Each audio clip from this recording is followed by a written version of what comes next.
Welcome back to the Tech Startup Network podcast. Joining me today is Rachel Choi, a partner at the Council Capital, an early stage VC firm investing in first builders that disrupt essential industries such as industrial tech and healthcare, with her focus on healthcare as one of those essential industries.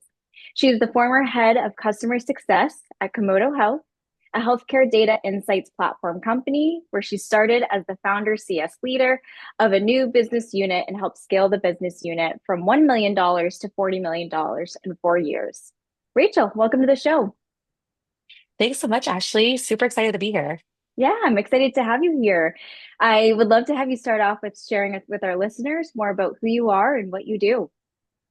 Yeah, absolutely. You did a great introduction so far. But yeah, so I'm an investor at the Council Capital, and we really focus on what we call first builders. So we love high slope operators that have been at critical moments, joined at critical moments in a company's history, and they joined before the success was obvious. And I think like the reason why we gravitate towards these types of founders is just given where both Amber and I, like our backgrounds in operating and joining early stage companies as well.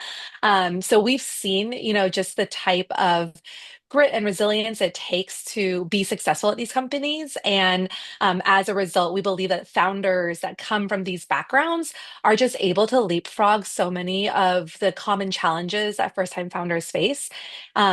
So those are the types of founders we love backing. I'm really focused on healthcare, just given my entire background. Funnily enough, I actually started my career as a scientist. So I've always kind of been in like the science, health, side of things. And that's been kind of like the through line, I would say, even till now, where I'm investing on the healthcare side. Oh, so interesting. And I would love to hear about how you had started, of course, in your previous role as the head of customer success, but I'd love to hear what inspired you or what led you to make that change into VC. Yeah, it was actually not an intentional, it wasn't like, oh, I'm going to start investing because I wanted to get into VC. I actually started angel investing while I was at Komodo Health. And I just really, I think as we started getting bigger and started focusing more on scale, I really missed some of that early stage building and being close to it.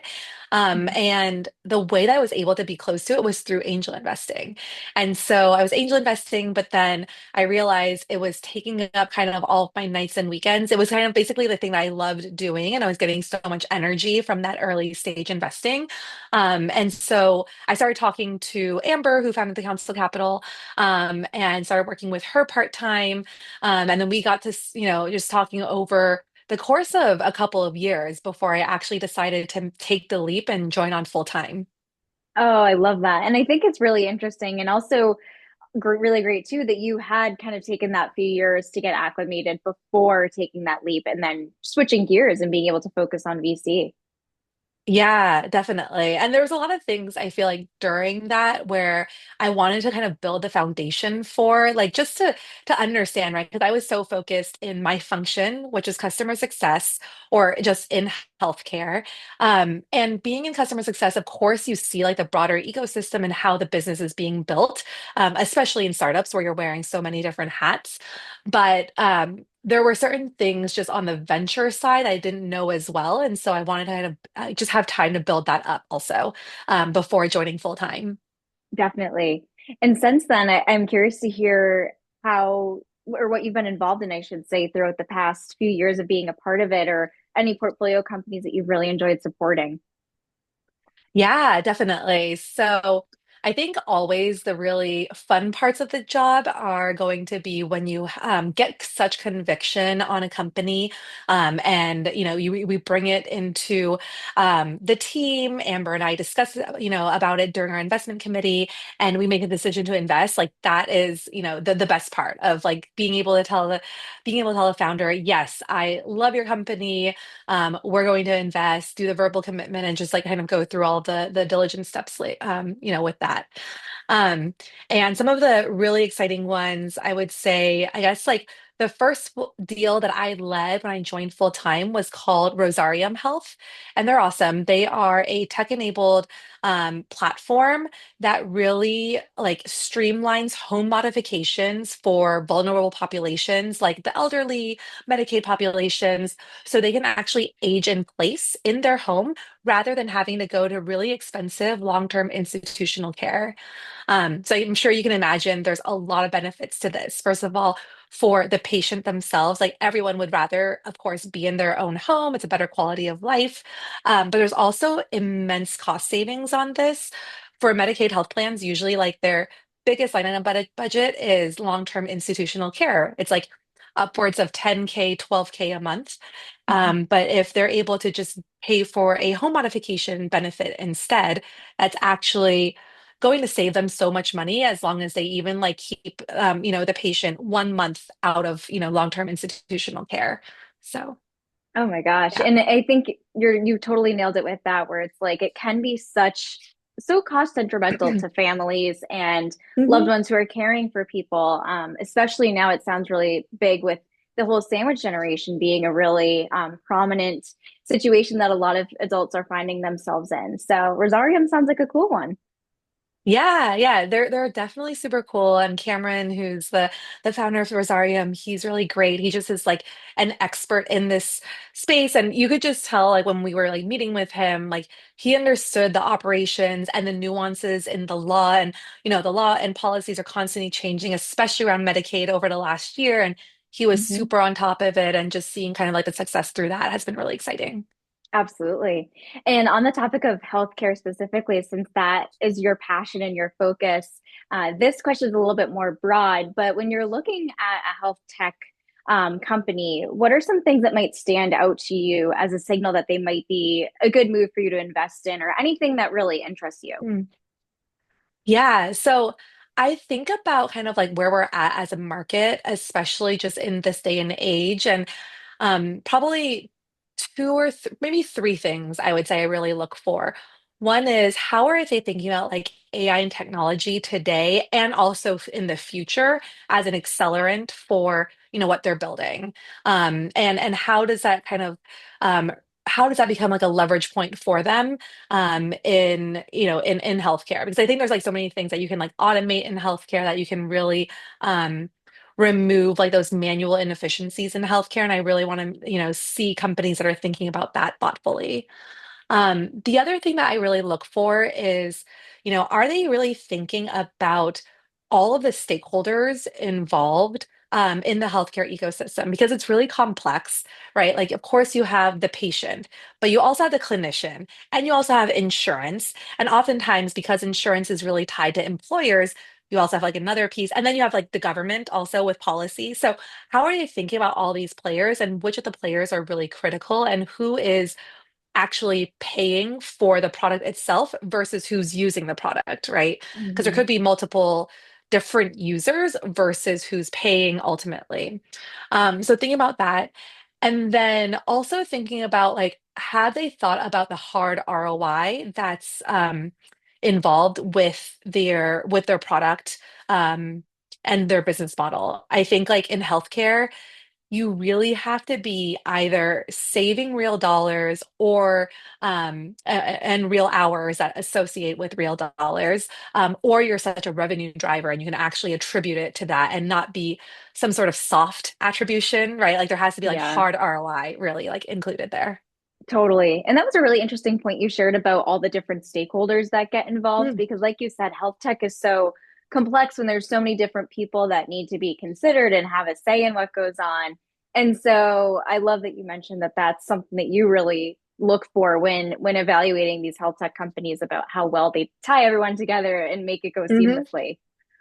Yeah, absolutely. I think because of the complexity, like, you really want to make sure that the founding team understands like all of that nuance. And again, going back to like who is really paying for it? Like, are you going to be charging kind of at the patient level, at a provider level, or at the insurance or employer level? Like, and maybe that business model evolves over time, right? I've seen some health tech companies, they start kind of B2C, and then they move to kind of B2B as they build up their consumer base as well.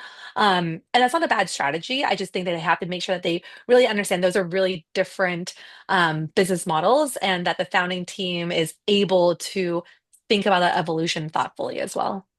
Totally. And actually, something that just came to mind for me is that do you see with most startups that you invest in that they focus on B2B or B2C? I mean, Mm, of course, they have to think about everyone, but yeah. do you think that there's a certain audience in that sense that people tend to gravitate towards? Yeah, it's a good question. I think it depends on probably what the product intent is and the problem that they're looking to solve. Hmm. If they're looking to solve a problem that's more for the provider and health system side, I think they can really start B2B. But if they're looking to solve something that's kind of on the patient experience side, or maybe some sort of care coordination side, I often see that starting B2C so that they can build up just the number of users to build up some sort of case study or ROI study that then they can bring over to the B2B side as well. Yeah, yes, makes total sense. And Yeah. as we get further into 2026, what are some trends that you see happening in health tech or big opportunities that you think might be a possibility? Yeah, I think there's two big things that I'm seeing. And the first one is probably not just in health tech alone, but probably for tech overall, but I think especially so in health tech. I think last year, a lot of companies in the healthcare system decided that this was going to be the year that they're adopting AI, and they did a ton of pilots in AI. And I actually think that's a great thing because health systems and the healthcare has historically been slow to adopt new technology. So it's great to see that there's been like so much more, I think, just appetite for technology in the healthcare system. But I do think that this year there's going to be kind of a crunch of like, okay, we ran all these pilots. Did they pan out? And are we going to continue doing pilots or are we going to be stricter in kind of what we allow as a pilot or what we kind of require from a metrics perspective for pilots? So I think that's one on the healthcare side. Because again, they're going to want to see like, did the ROI actually play out?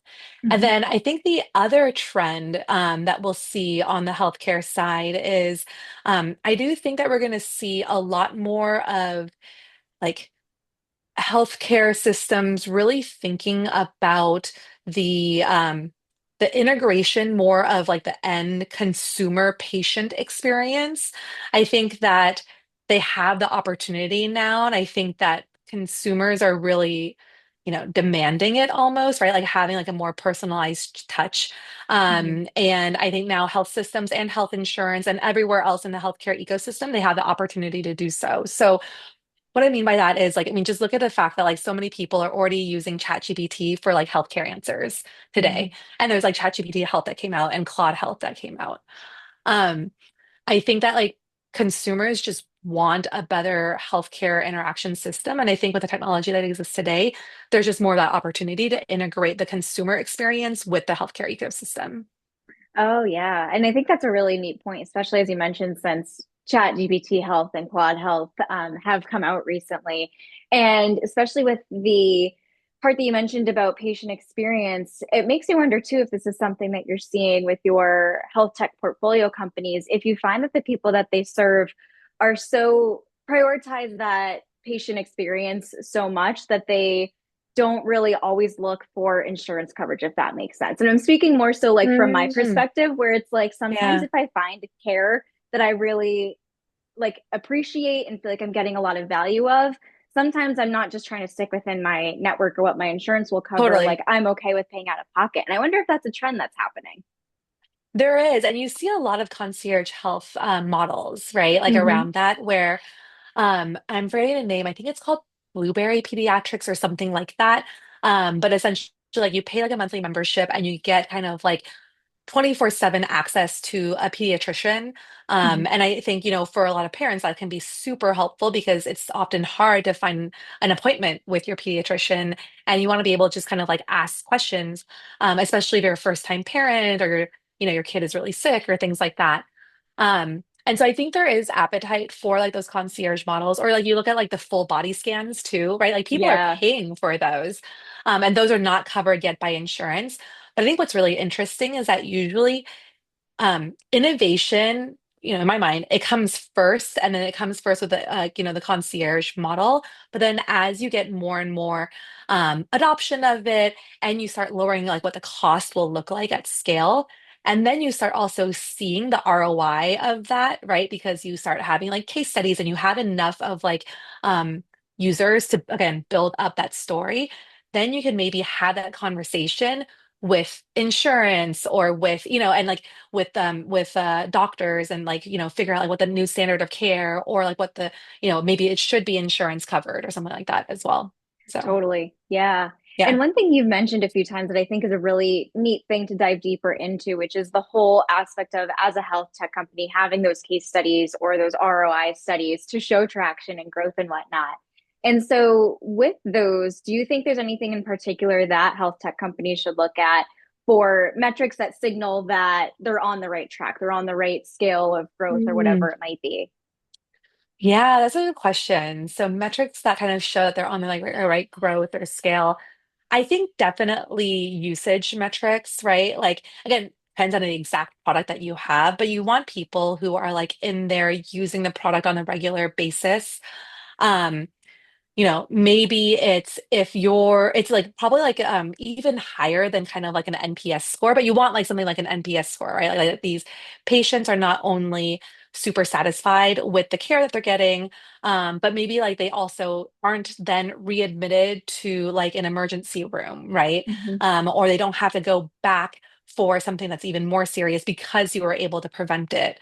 So I think like things like that can like be really helpful from like an ROI perspective. Yeah, definitely. And one thing I'm wondering too is if you ever see in the work that you do kind of like the cross section of, I guess, health tech and maybe fam tech or care tech, but there's so many platforms I see of like caregiving, like management, and even like end of Hmm. life planning, and which is so Yeah, interesting to think about. And I think it has that like complementary aspect to some health tech companies too. So I'm just curious to see if you've seen that cross section anywhere. I have. So I haven't seen anything that kind of combines all of that together. I feel like a lot of companies are kind of still targeting like certain phases of your life, right? Hmm. Um, and it would be interesting if there was one that kind of is like more for like the entire phase. And maybe that's too hard to focus on because it's too many things. So it Yeah. makes sense to kind of focus on like each phase of your life. But that is really interesting. I've seen definitely a lot of like the end of care, which has been super interesting. It's been like a theme that's popped up over the last year and a half or so. Hmm. And I wonder if it's also because of, again, like you were saying, like sandwich generation, also like folks now that are caring for like elderly parents or grandparents. Um, they're like, hey, I have technology for everything else in my life, but why is this like still so manual? And I'm literally writing everything down versus having something that can, really track all of this. Um, and so it goes back to kind of like what consumers almost expect. Like this shouldn't be so hard, and it should be, hopefully as easy of an experience one day as it is for me to purchase something on Amazon, right? Totally. And for any first-time health tech founders who are listening to this episode who are going to look to connect with VC firms to potentially get some fundraising, what advice would you have for them as they go out for that process? Yeah, such a great question. So I would say definitely hustle your network as much as you can because, there's plenty of firms that definitely look through all of their cold inbound, and we look through our cold inbound also. But a warm intro is going to put you always way ahead. Like that always is going to be much better. And for us, we prioritize a lot of warm intros from other portfolio founders. So if you're like in your founder network, check out who already in your founder network already has funding, and then see if they'll like, introduce you. And then for us too, like we have an angel community, or an angel network that we work with. And so figuring out, kind of who's in that network so that they can also refer you in. And the more warm intros you can get, it kind of builds up that buzz around you, and your company. And so if I hear just one intro, but if I'm hearing like two or three from three different places about your company, that's going to really like perk my ears up a lot more. Definitely. And I love that advice. And I feel like that can apply to so much in tech is just like having those warm intros and being able to work your network and have a community to support you and vice versa, always having that Totally. give and take type of concept with it. Definitely, definitely. And I think the last thing I would also say is also check like what type of venture fund is probably the best fit for you, right? Like think about the stage, whether or not they do consumer only or B2B only, or they maybe do both, right? Like so Mhm. we primarily do B2B. We'll do like actually, almost all of our healthcare and all of our investments in general are B2B. There's only one exception that we made that veers a little bit more on the consumer side. So it's just like, again, something good to keep in mind if you're like, reaching out to firms. Absolutely. And I know we've chatted a lot about your work in health tech, but I know that you do industrial tech a little bit as well. Is that correct?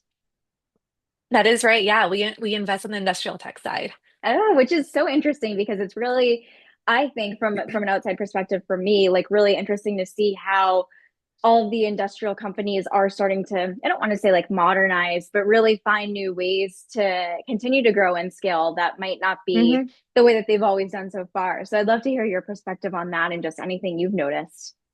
Yeah, I think like it's definitely true, right? I think there is a big push on how we reindustrialize in the US, how we ensure that we're really thinking about that, just from like a technology and country perspective. And so there's a lot of interest in that. So it's really cool to see, I think, the innovation that's going towards that. Um, One of the things that I found really fascinating, just not coming from an industrial tech background, is where there can be technology that seems like overplayed in healthcare. So I mean, voice AI scribes, right? Like everyone has heard of AI scribes for doctors. Doctors love it because they can just talk. It'll transcribe everything. It puts it into the EHR notes for you. Um, but there's so many companies doing that now on the healthcare side. So it's not as interesting for me to invest in currently, I would say at this time. But on the industrial tech side, I didn't know this. Um, but there was like, maintenance operations workers, they have to also fill out compliance notes and things like that. So not dissimilar from like medical records, and it's very tedious, it's manual, and it's inefficient. And Mhm. we invested in a company called Quintess AI, which is really automating all of that. And one of their first products is a voice AI scribe for their technicians on the manufacturing side as well. So it's super cool to kind of see some of these just like play out more on like a different industry than what I've seen before. Yeah, and that's a good point too, is that some of the trends that you see in one industry, like healthcare, do have use cases in other industries as well. And that's what I think is really cool and innovative is the fact that it can kind of translate over and have different applications there. Yeah, absolutely. It's really cool to see kind of like those parallels on there. I would say the other one that I like hadn't thought about, but was very similar was we have another company that really is trying to really kind of innovate and collect all the data around food supply chain. So Mhm. very different, not healthcare, but it's a lot of data that they are trying to really integrate and then get insights out of so that there can be less food waste from the food manufacturers all the way to, where it sits like in restaurants or, grocery stores and things like that. And it had like when I was listening to the founder talk about it, it had so many parallels to healthcare data as well. So the fact that like, we really need all of this healthcare data to be very interoperable so that we can actually Mhm. interrogate it with AI, get insights from it, and then actually take action on it as well. So I don't know, I just think that it's really cool to see like these different parallels in different industries. Oh, absolutely. And I think that was a great example because I mean, just seeing companies that I've seen in like supply chain and logistics and procurement, like so many of those industries are still operating on spreadsheets and emails. And so being able to think about Totally. how all these new tech companies are coming out that are helping streamline all those multiple documents and manual processes that don't need to be done manually or just live in all these different places. Yeah, absolutely. I think it's going to be exciting to see like us moving towards a world that just can be just so much more efficient, um, and where we can be much more preventative in like how we're operating. Totally. And a question for you, for anyone who's listening to this episode, who's thinking about changing careers into working in VC, just like you did, what advice would you have for them for getting started just from what you learned throughout your own journey? Yeah, it's a really good question. I would say there are a lot of really great resources out there right now. Like there's podcasts with so many different VC firms, and there's also really like a lot of them will write Substacks, being on X. I try to devour a lot of information. Like I learn best from talking to folks and reading as much as I can and then kind of distilling it for myself. So take advantage of all the resources that people are putting out there. I think that Mhm. was like so incredibly helpful. And then also talking to people who have been in the business for a while. I had friends who work in different stages of VC. So some in early stage, some in later stage.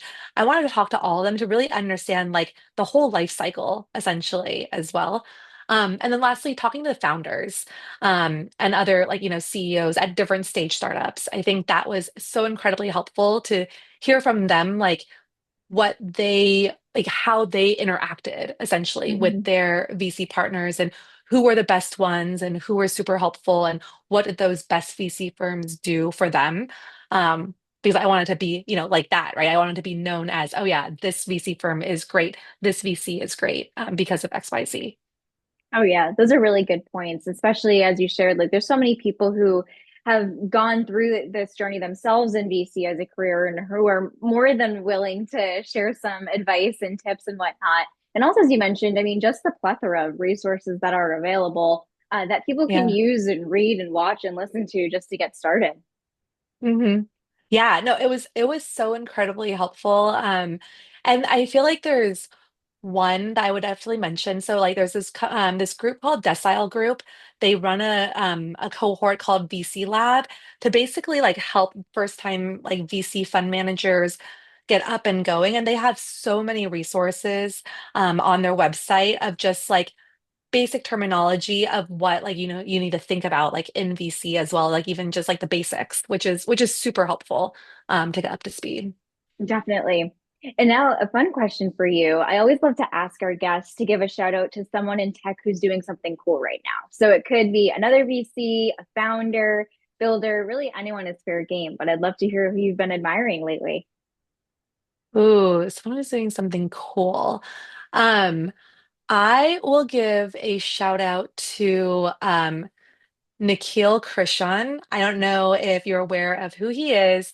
He runs this community called, or like this newsletter called Out of Pocket Health, and he is hilarious. He just like memifies all things healthcare, but also really breaks it down for people, which I think Mhm. can like be super helpful when you're talking about such like a nuanced and complex subject like healthcare, and he'll Yes. go like deep into something. And so you would think that it's like a very boring, long form newsletter, but because he injects like his real thoughts, some humor into it, some memes into it, it makes something as boring as revenue cycle management like actually really entertaining to read and learn about. And I think he's gotten a lot of people interested in healthcare and the nuances of healthcare as a result. Oh, very cool. I'm gonna have to check it out. Yeah, yeah, it's a really great newsletter. So yeah. Awesome. Good to know. Rachel, this has been such a fun episode, and I've so enjoyed having you on the podcast to hear about everything that you've been doing at the council. And I'd love to have you share with our listeners where they can find you online in case they'd like to connect. Yeah, absolutely. You can definitely find me on LinkedIn. It's Rachel Choi, Tsui. And then also I'm on X, so I don't post that often, but it's at Rach Choi. And then I think those are probably like the two main places that you can find me online. Perfect. And I'll include those places in the show notes for easy access for our listeners. Thank you so much again for Cool. coming on the Tech Startup Network podcast. Awesome. Thanks so much, Ashley. It was so great to be on here.